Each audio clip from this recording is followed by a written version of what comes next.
ஞானானந்தமயம் தேவம் நிர்மலஸ்படிகாகிருதிம் ஆதாரம் சர்வ வித்யானாம் ஹயக்ரீவம் உபாஸ்மகே. நேயர்கள் அனைவருக்கும் அஸ்ட்ரோ கேஎஸ் ஐயங்காரின் பணிவான நமஸ்காரங்கள்.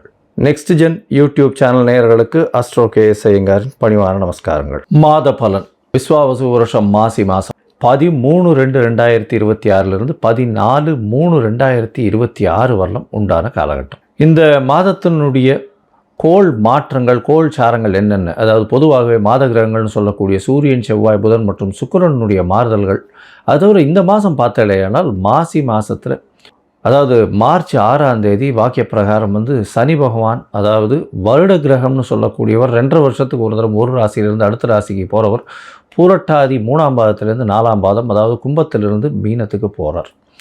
இது சனி பெயர்ச்சி பலன்கள்னு தனியாக வீடியோஸ் போட்டிருக்கேன், பாருங்கள். இந்த மாதத்தில் ஒரு ராசிக்கும் என்னென்ன பலன்கள் இருக்குது, என்ன பலன்கள் ஒரு ராசிக்கும் மேஷம் முதல் மீனம் வரை. அது தவிர இந்த பலன்கள் சொல்லும் பொழுது அதுக்கு உண்டான எளிய பரிகாரங்கள் என்ன, அது தவிர சந்திராஷ்டம தினங்கள் என்னன்றதையும் பார்க்கலாம். சிம்மம், மகம், பூரம், உத்திரம் இந்த 3 நட்சத்திரம் 9 பாதங்களை கொண்ட ராசி. ராசியின் அதிபதி அப்படின்னு சொல்லக்கூடியவர் சூரியன். உங்களுடைய ராசிக்கு சப்தமத்தில் இருக்கார். ராசிநாதன் 7ஆம் இடத்துல இருக்கார். சனி ஆட்சி பெற்று போயிருக்கார். அதனால் அரசாங்கத்தில் பிரச்சனைகள் வரக்கூடிய வாய்ப்புகள் நிச்சயமாக உண்டு. உடல்நிலையில் பின்னடைவு இருக்கக்கூடிய வாய்ப்புகள் நிச்சயமாக உண்டு. அரசாங்கம் மூலியமாக பிரச்சனைகள் வரும். இந்த என்ன சொல்கிறது, 7ஆம் இடத்துல சனி பகவான் இருக்கிறதுனால கூட்டு தொழிலில் பின்னடைவு இருக்கக்கூடிய வாய்ப்பு. கூட்டு தொழிலில் எதிர்ப்பால், அதாவது கூட்டாளிகள் நல்ல ஒரு ஸ்ட்ராங்கான பொசிஷன் இருக்கக்கூடிய வாய்ப்புகள் நிச்சயமாக இருக்கும். அவர்கள் உங்களை ஆளக்கூடிய வாய்ப்புகள் நிச்சயமாக இருக்கும். இந்த மாதம் பார்த்தேன்னா, அதாவது விஸ்வாவசு வருஷம் மாசி மாதம் 13/2/2026 14/3/2026 வரலும் உண்டான காலகட்டம். இந்த காலகட்டத்தில் பார்க்கும்பொழுது, அதாவது உங்களுடைய ராசிக்கு 7ஆம் இடத்துல, அதாவது ராசிநாதன், அது தவிர செவ்வாய், சுக்கிரன், புதன், அதாவது செவ்வாய் 21/3 அன்றைக்கி வர்றார். கிட்டத்தட்ட 6 கிரகங்கள் அங்கே வருது. 6 கிரகங்கள் அங்கே வரும்பொழுது உங்களுடைய ராசிக்கு பார்த்தோன்னா 7ஆம் இடத்துல போய் இருக்கார். அதனால் எதிர்பாலினத்தவர் மூலியமாக சிறு சிறு தொல்லைகள் வரும். உடல்நிலையில் பிரச்சனைகள் வரும். பார்ட்னர்ஷிப் தொழிலில் பார்ட்னருக்கு ஒரு பெரிய ஏற்றமான காலமாக இருக்கும்.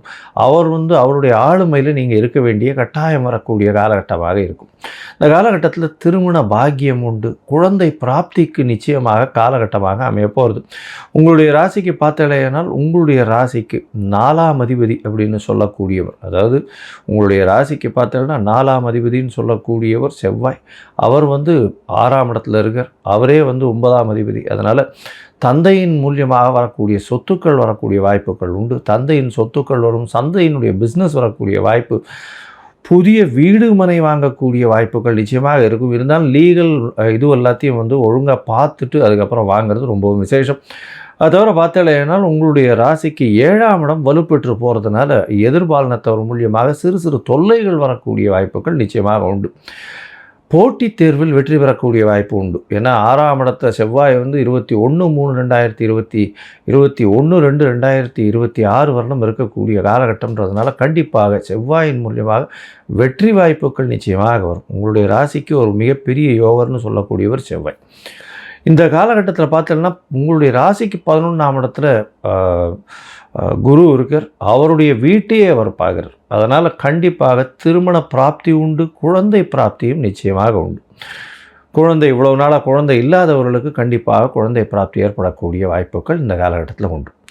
மொத்தத்தில் பார்க்கும்பொழுது இந்த விஸ்வாவசு வருஷம் மாசி மாதத்தில் சிம்மராசிக்காரர்களுக்கு பெரிய ஏற்றம் கிடைக்கக்கூடிய காலம். இருந்தாலும் உடல்நிலையில் சற்று பின்னடைவு இருக்கும். பேச்சில் ரொம்ப கவனமாக இருக்கும். எதிர்பாலினத்தவர் மூலியமாக சிறு சிறு தொல்லைகள் வரக்கூடிய வாய்ப்புகள் உண்டு. பார்ட்னர்ஷிப் தொழிலில் பின்னடைவு இருக்கக்கூடிய வாய்ப்பு, பார்ட்னர்களுடைய கை ஓங்கக்கூடிய வாய்ப்புகள் நிச்சயமாக இருக்கும். உங்களுடைய ராசிக்கு பார்த்தோன்னா 8ஆம் இடத்துல சனி பகவான் போகிறார். 8ஆம் இடத்துல சனி பகவான் போகும்போது உடல்நிலையில் தொய்வு ஏற்படக்கூடிய வாய்ப்புகள் நிச்சயமாக இருக்கும். அதனால் ரொம்ப ஜாக்கிரதையாக இருக்கணும். அரசாங்கம் சார்ந்தவர்களுக்கு சற்று பின்னடைவு ஏற்படக்கூடிய வாய்ப்புகள் நிச்சயமாக உண்டு. உங்களுடைய ராசிக்கு 3-10 அதிபதினு சொல்லக்கூடியவர் 8ஆம் இடத்துல உச்சம் பெறதுனால வெளிநாடு, வெளியூர், மாநிலம் சென்று வரக்கூடிய பாக்கியம் நிச்சயமாக இருக்கும். மறைந்த இடத்திலிருந்து திடீர் பணங்கள் வரக்கூடிய வாய்ப்பு. இந்த சிம்மராசிக்காரர்கள் அரசாங்கம், அரசியல் சார்ந்தவர்கள், அரசு சம்பந்தப்பட்டவர்கள், அரசு கான்ட்ராக்ட் எடுக்கிறவங்க, அது தவிர HR, ஹியூமன் ரிசர்ச், அதை தவிர அட்மினிஸ்ட்ரேட்டிவ் இன்சார்ஜ் இந்த மாதிரியான பொசிஷனில் இருக்கிறவங்களுக்கெல்லாம் வந்து சற்று பின்னடைவு இருக்கும். ரொம்ப ஜாக்கிரதையாக இருக்கணும். உடல் நலத்தில் ரொம்ப கண்காணிப்பாக இருக்கிறது நல்லது. திருமணமாகக்கூடிய வாய்ப்பு நிச்சயமாக உண்டு. குழந்தை பிராப்தி ஏற்படக்கூடிய பாக்கியங்களும் நிச்சயமாக உண்டு. இந்த காலகட்டத்தில் உங்களுடைய முயற்சிகள் எல்லாம் வெற்றி பெறக்கூடிய காலகட்டமாக அமையும். இந்த முயற்சிகள் வந்து சில நாட்கள் தள்ளி போடுறது நல்லதுன்னு சொல்கிறோம். அந்த சில நாட்கள் சந்திராஷ்டம நாட்கள்னு சொல்கிறோம். இந்த சந்திராஷ்டம நாட்கள் சிம்ம ராசிக்கு அப்படின்னு பார்க்கும்பொழுது 20/2/2026 22/2/2026 வரலும் உண்டான காலகட்டம். இந்த காலகட்டத்தில் சந்திர பகவானுக்கு உண்டான எளிய பரிகாரம் அப்படின்னு சொல்லக்கூடிய நெல் அருகில் இருக்கக்கூடிய விநாயகர் கோயிலில் கொடுத்துட்டு போங்க. அது வந்து சந்திராஷ்டமத்தின் தாக்கத்தை குறைக்கும். சரி, இந்த மாதம் வந்து நீங்கள் உங்களுடைய ஜாதகத்தில் தசாபுக்தி அந்தரம் சூக்ஷ்மம் சற்று கம்மியாக இருந்து அந்த அளவுக்கு விசேஷம் இல்லை அப்படின்னா நீங்கள் அருகில் இருக்கக்கூடிய சூரியனார் கோவில் போயிட்டு வாங்க. அதை தவிர வந்து சத்யநாராயண பெருமாளை வணங்கிட்டு வாங்க. துளசி மாலை ஒன்று போட்டு சத்யநாராயண பெருமாளை வணங்கிட்டு வாங்க. கண்டிப்பாக உங்களுக்கு ஒரு பெரிய மாற்றங்கள் நிகழக்கூடிய வாய்ப்புகள் நிச்சயமாக உண்டு.